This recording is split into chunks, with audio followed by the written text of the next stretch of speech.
बिस्मिल्लाहिर्रहमानिर्रहीम अस्सलामु अलैकुम वरहमतुल्लाहि वबरकातुहू। Dear students, welcome to study time. General science जमात नखम दहम जनरल साइंस क्लास 9th इसकी वीडियोस बनाने का अमल जारी है और हम अपनी बाब नंबर 8 की जो एक्सरसाइज की वीडियो है उसकी तरफ हम आगे बढ़ेंगे।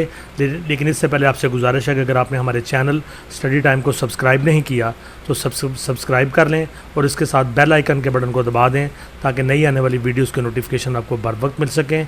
तो आइए स्टूडेंट्स अपनी एक्सरसाइज की वीडियो की तरफ आगे बढ़ते हैं। इसमें सबसे पहले हमें अहम नुकात दिए गए हैं और इन्हीं के ज़रिए से आप जो आपके एग्ज़ाम में जो मुख्तलिफ सवालात आते हैं वो अहम नुकात और अगर आप इस्तिलाहात को अच्छी तरह कर लेते हैं तो इन्हीं में से कवर हो जाते हैं। तो मैं कोशिश करूँगा कि इनको इस तरह से पढ़ूँ कि आप सवाल जवाब के हवाले से आपके लिए आसानी हो। तो ये पहला पॉइंट है, चार्ज की वो मिकदार जो 1 सेकंड में किसी क्रॉस सेक्शन से गुजरती है इलेक्ट्रिक करंट कहलाती है। तो सवाल आ सकता है इलेक्ट्रिक करंट की तारीफ़ करें, तो आप ये जो लाइन है ये आंसर में देंगे। सिस्टम इंटरनेशनल में करंट का यूनिट एम्पियर है, तो सिस्टम इंटरनेशनल में करंट का यूनिट बताएं। तो करंट का यूनिट एम्पियर है जिसको ए से कैपिटल ए से ज़ाहिर किया जाता है। अगला पॉइंट, जितना नेगेटिव चार्ज एक सिमत में बहता है ये इस बात के मुतरादिफ है कि उतना ही पॉजिटिव चार्ज मुखालिफ सिमत में बह रहा है। आगे है जी, करंट ज़्यादा पोटेंशियल से कम पोटेंशियल की तरफ बहता है। उससे आगे, बैटरी 1 कूलम चार्ज को जितनी एनर्जी मुहैया कर सकती है वो इसका पोटेंशियल डिफरेंस कहलाता है। तो पोटेंशियल डिफरेंस की तारीफ़ करें तो इसके लिए ये आंसर आएगा। ओहम का कानून ये है कि किसी कंडक्टर में से गुजरने वाला करंट पोटेंशियल डिफरेंस के डायरेक्टली प्रोपोर्शनल है बशर्ती के कंडक्टर का टेम्परेचर और तबई हालत तब्दील ना हो। तो ओहम के कानून की तारीफ़ करें तो उस सूरत में आपने ये आंसर लिखना है। चार्जेस के बहाव में रुकावट को रेजिस्टेंस कहा जाता है। तो सवाल आ सकता है रेजिस्टेंस क्या है या रेजिस्टेंस की तारीफ़ करें, तो आप ये आंसर लिखेंगे। ट्रांसफार्मर एक ऐसा डिवाइस है जिससे एसी वोल्टेज कम या ज़्यादा की जा सकती है। ट्रांसफार्मर की तारीफ़ करें तो उसमें आप ये आंसर लिखेंगे। अगर सेकेंडरी के टर्न्स की तादाद प्राइमरी की निस्बत ज़्यादा हो तो इसे स्टेप अप ट्रांसफार्मर कहते हैं। स्टेप अप ट्रांसफार्मर की तारीफ़ करें तो आप ये वाली लाइन आंसर में लिखेंगे।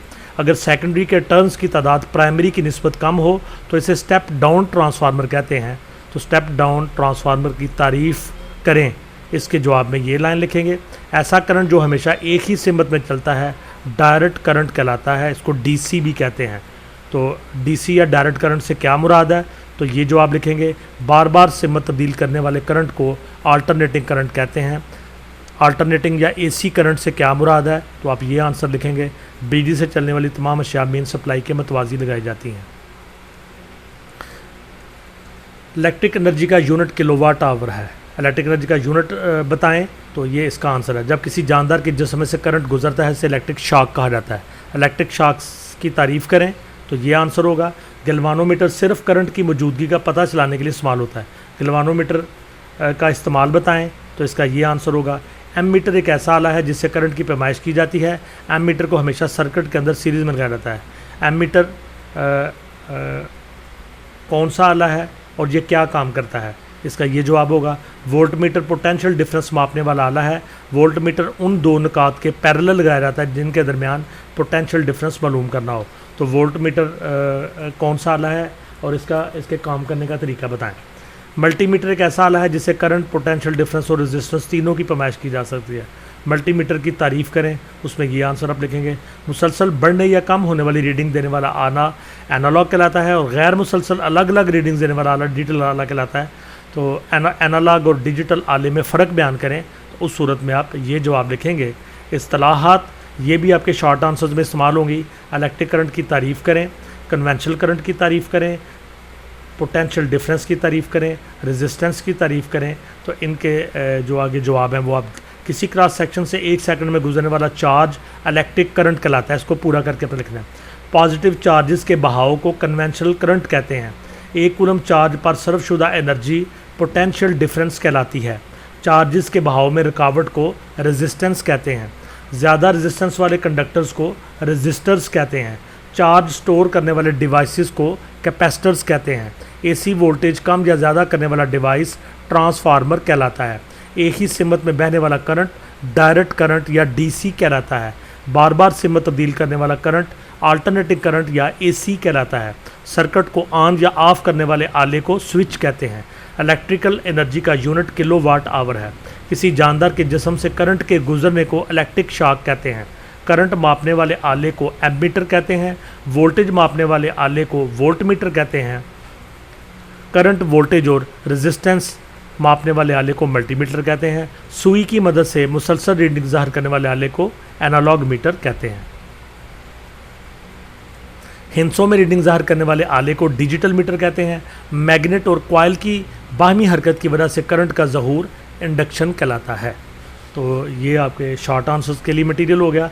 आगे सवालात दिए गए हैं, तो ये पहला सवाल दूसरा सवाल आपके एग्ज़ाम से रिलेटेड नहीं है, लेकिन इसको आप अगर हल करेंगे तो ये आपको फ़ायदा देगा। नंबर 3, हर जुमले के लिए 4 मुमकिन जवाब दिए गए हैं, सही जवाब का इंतखाब कीजिए। नंबर 1, करंट मापने वाले आले का नाम है volt meter, galvanometer, ammeter, ohm meter. Number 2, neutral wire की पोटेंशियल 0 होती है, +220 होती है, -220 होती है, बदलती रहती है। नंबर 3, रेजिस्टेंस का SI unit ammeter, volt, hertz, ohm. Number 4, ohm के कानून में कांस्टेंट रहता है current, resistance, potential difference, charge. Number 5, circuit को ऑन या ऑफ करने के लिए इस्तेमाल होता है switch, fuse, circuit breaker, earth wire. आप अच्छी तरह से चैप्टर को पढ़ चुके हैं, इसके आंसर्स दें।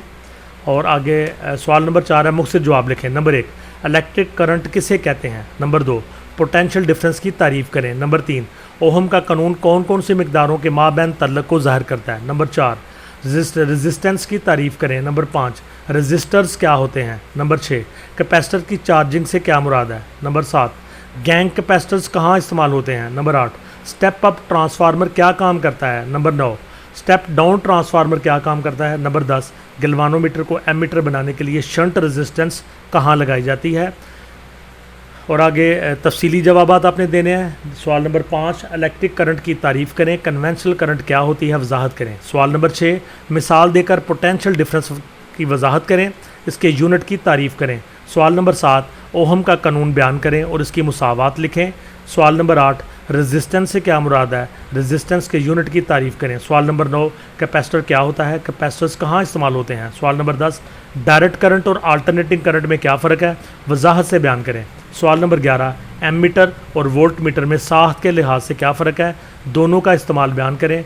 और सवाल नंबर 12, मल्टीमीटर किसे कहते हैं, ये किस काम आता है, एनालॉग और डिजिटल मीटर्स में फ़र्क बयान करें।